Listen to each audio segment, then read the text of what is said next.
I told my dad that I wanted to do a walkathon because he was about to go to Thailand, and I'm like, Dad, can you please find something for me to raise money for?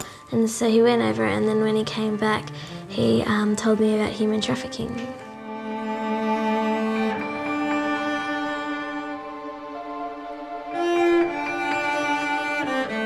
Trafficking is people being sold and then forced to do things that they don't want to do. I heard that children were actually being trafficked as well, and I'm like, children shouldn't be trafficked.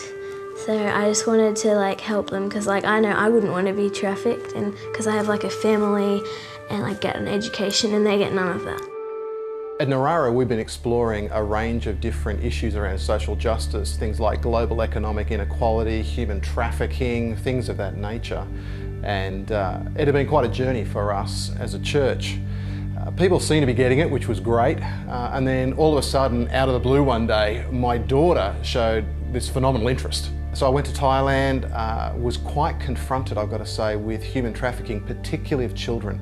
As a dad, I was seeing kids who had been trafficked that were the same age as my children, and it grabbed my heart in quite a profound way. He found an organisation called Zoe, and we raised the money for Zoe because they help get children out of trafficking and help them after they've been trafficked.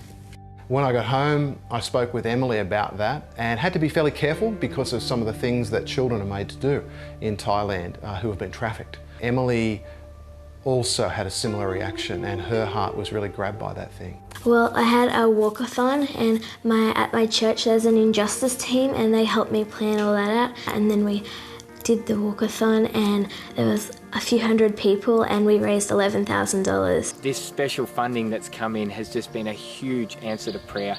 To think that this started with Emily back in Australia, and just a young girl that had this idea that she wanted to make a difference in her world, is just an incredible answer to our prayers, and just shows us how big our God is.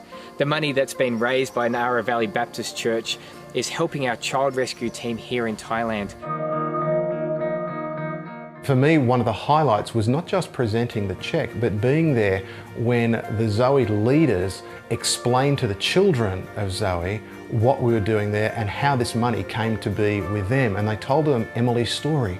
And to watch as 9 and 10-year-old children and younger listen to the story of a little girl back in Australia who had a prompting to do something, and actually did it in conjunction with a team of people, to watch them listen and then to burst out in spontaneous applause was an experience I'll never forget. We're just so thankful for what you guys have done, and it's just making an incredible difference in the lives of the children here in Thailand. My belief is that God continues to prompt children, much like he did in Samuel's day, and then when we as adults and as leaders can listen to that and help these children to bring those promptings into fruition, I think God honours that in quite a powerful way. If one person can do it, imagine what a whole church can do.